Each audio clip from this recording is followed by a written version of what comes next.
Welcome back ناظرین اس وقت ہمارے ساتھ لائن پر موجود ہیں جماعت اسلامی کے سینئر رہنما حافظ سلمان بٹ صاحب. ہم ان سے جانتے ہیں کراچی کی جو اس وقت لیٹسٹ سچویشن ہے، کیسے وہاں حالات بہتر ہوں گے.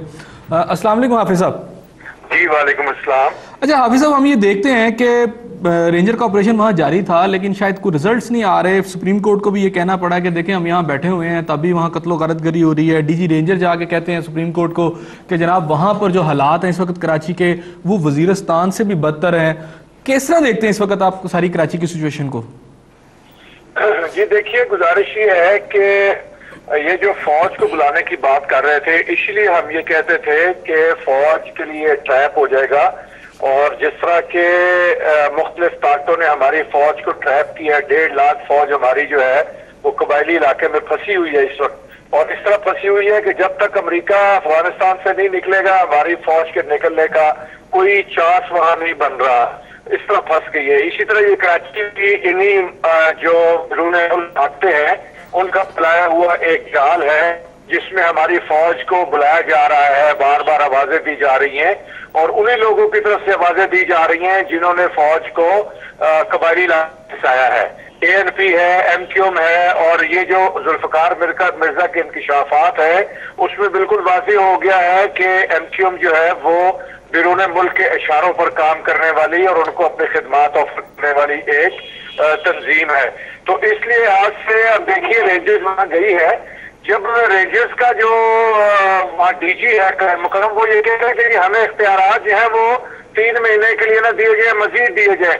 یعنی اس کا مطلب یہ ہے کہ وہ اختیارات جو اس کو دیے گئے ہیں اور جو اس کا مینڈیٹ ہے اس پر وہ مطمئن نہیں ہے.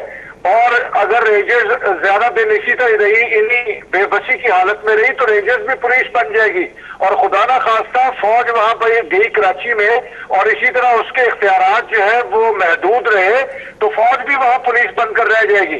تو وہاں اصل مسئلہ یہ ہے کہ وہ ایجنسی جو وہاں آپریشن کرے، خواہ وہ پولیس ہو، خواہ وہ رینجرز ہو یا کوئی اور ہو، اس کو صاف ہونا چاہیے، کلین ہونا چاہیے اور اس میں کسی قسم کی سیاسی مداخلت نہ ہو اور ان کو کلی اختیارات ہوں اور ڈی پولیٹیسائز ہو اور اس کی بنیاد پر وہ غیر جانبدارانہ بغیر کسی سیاسی رکھ رکھاؤ کے وہاں پر آپریشن کریں تو اس کے نتائج نکل سکتے ہیں. ورنہ آپ دیکھیں گے چند دنوں میں رینجرز پر بھی انگلیاں اٹھیں گی اور وہ بھی پولیس کی طرف ہو کر اور وہاں ایک ناکامی کا نشان اپنے سینے پر سجائے ہوئے بیٹھی ہوگی. اچھا، آپ کہتے ہیں کہ جو ذوالفقار مرزا صاحب نے جو انکشافات کیے ہیں اس سے MKM جو ہے وہ بالکل کھل کے سامنے آ گئی ہے. اس کی تمام جو بقول، یعنی آپ کی باتوں سے مجھے لگا کہ شاید کوئی لبادہ پہنا وجہ سامنے آ گیا. لیکن ہم یہ دیکھتے ہیں کہ مصطفیٰ کمال صاحب کی جو پریس کانفرنس ہوئی، انہوں نے اجمل پہاڑی کے حوالے سے ہم بات کریں گے. پاکستان پیپلز پارٹی کا موقف بھی یہی ہے، ذوالفقار مرزا صاحب کا بھی یہی موقف ہے. ان کا یہ بار بار یہ کہنا ہے کہ IGT کی رپورٹ، یعنی JIT کی جو رپورٹ ہے، جوائنٹ انٹروگیشن جو رپورٹ آئی ہے تمام اداروں کی، اس میں وہ اس نے قتلوں کا اعتراف بھی کیا ہے اور وہ ثابت ہوا ہے کہ وہ جو ہے جو وہاں ٹارگٹ کلنگ ہے کراچی کی ملوث ہے. لیکن جو MKM کا موقف ہے وہ کہتے ہیں جی پولیس کو کسی کے حوالے بھی کر دیا جائے تو وہ ناکردہ گناہ جو اس نے نہیں بھی کیے وہ بھی مان لیتا ہے. تو پھر ہم کس کی بات مانیں؟ دیکھیے احسن بھائی، یہ بات جو MQM کے دوست کہہ رہے ہیں وہ ہم نے بہت بھگتی ہے، ہم نے بھی بہت تفتیشیں بھگتی ہیں. یہ اس صورت میں ہوتا ہے کہ جب آپ زیر عتاب ہوں اور کوئی حکومتی پارٹی آپ کے خلاف ہو. اس لیے قوم نے جب MQM نے کہا کہ ہمیں حکومت سے نکال کر 92 اور 97 98 کا آپریشن کیا گیا تو قوم جو ہے وہ کنفیوز ہوئی ان کی بات پہ کہ واقعی اس وقت بھی زیر عتاب تھے، ممکن ہے ان پر ظلم ہوا ہو.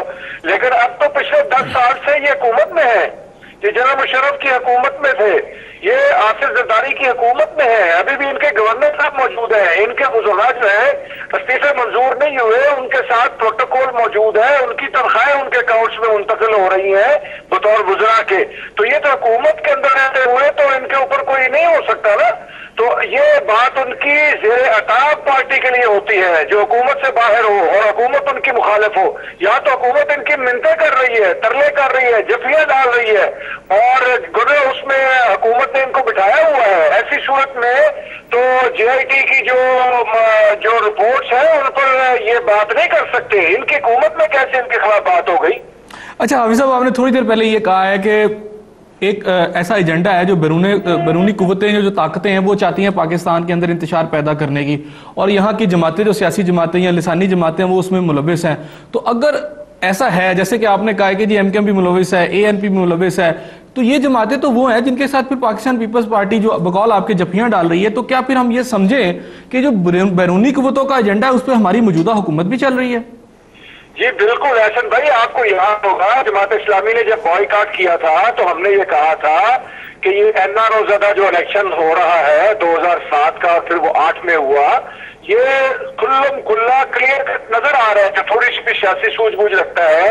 یہ امریکی ایجنڈا ہے, یہ جنرل مشرف کا ایجنڈا ہے, یہ پاکستان کے لیے نہیں, پاکستان کے عوام کے لیے نہیں, بلکہ امریکی مفادات کے لیے انتخاب ہو رہا ہے. اور آپ دیکھیں کہ جن لوگوں نے انتخاب میں حصہ لیا وہ کس طرح امریکی شکنجے میں کسے ہوئے ہیں. یہ ممکن نہیں ہے ان کے لیے کہ یہ جفیاں ڈالے بغیر گزارا کریں. یہ ذرا سی بات ہوتی ہے تو برطانیہ کی طرف سے ان کو حکم آ جاتا ہے کراچی کے حالات کو ٹھیک کرو, اس کا مطلب ہوتا ہے ایم کیو ایم کے ساتھ ملو. تو یہ پیپلز پارٹی ہے یا اے این پی ہے یا یہ ایم کیو ایم ہے, یہ ساری برسر اقتدار پارٹیاں جو ہیں یہ امریکہ کی غلام ہے اور بھارت کی دوست ہے. اسی وجہ سے یہ پاکستان کا بیڑا غرق ہوا ہے. آپ دیکھیے صوبہ خیبر پختونخوا برباد ہو گیا ہے, صوبہ بلوچستان برباد ہو گیا ہے اور صوبہ سندھ بربادی شروع ہو گئی ہے. اب یہ جو اس طرح کی ایک لسانی ڈیوائڈ پیدا کی ہے کراچی اور سندھی عوام کے اندر, اردو بولنے والے اور بلوچی بولنے کے اندر, تو یہ سندھ اور کراچی کا کلیش شروع ہو جائے گا اور پھر بھارت سے مداخلت شروع ہو جائے گی. اور اگر آپ تھوڑا سا تاریخ کا مطالعہ کریں تو یہ بالکل وہی صورتحال ہے جو مشرقی پاکستان میں ہوئی تھی.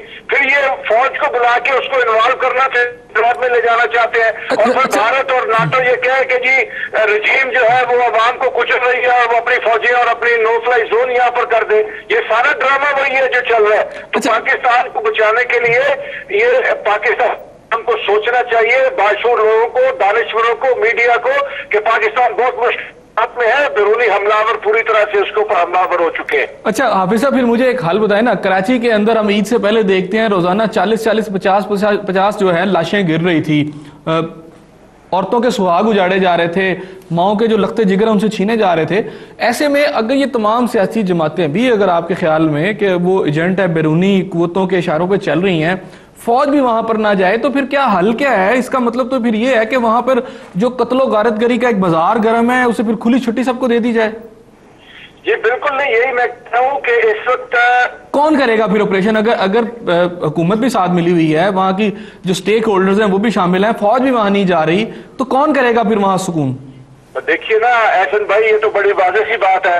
ذوالفقار مرزا نے جو پہلی ایک گفتگو کی تھی جس میں اس نے بالکل ایک واحد بات کی تھی ان کی مہاجروں کے بارے میں, تو اس کے بعد کیا ہوا؟ ذوالفقار مرزا کی اس گفتگو کے بعد ایک دن میں 40-42 جو لاشیں گری, اور جب وہ لاشیں گر رہی تھی اور پھر جب پیپلز پارٹی نے معذرت کی, یہ وہ ساری باتیں ہوئی, ایک فون آیا اور پتہ چلا کہ جی سوئچ آف ہو گئی ہے, وہ ساری بجلی بند ہو گئی اور ساری کراچی میں سکون ہو گیا. تو ایک فون آنے سے وہ شروع ہوئی اور ایک فون آنے سے قتل و غارت بند ہو گئی. نہیں تو کیا وہ جو بٹن جو ہے سوئچ جو آن آف ہو رہا ہے تو اس کو ہونے دیا جائے؟ اور نہیں, یہ اس کے لیے دیکھیے, اس کے لیے عوام کو منظم کرنے کی ضرورت ہے کہ عوام ہم جو ہے مسلسل یہ کہہ رہے ہیں اس وقت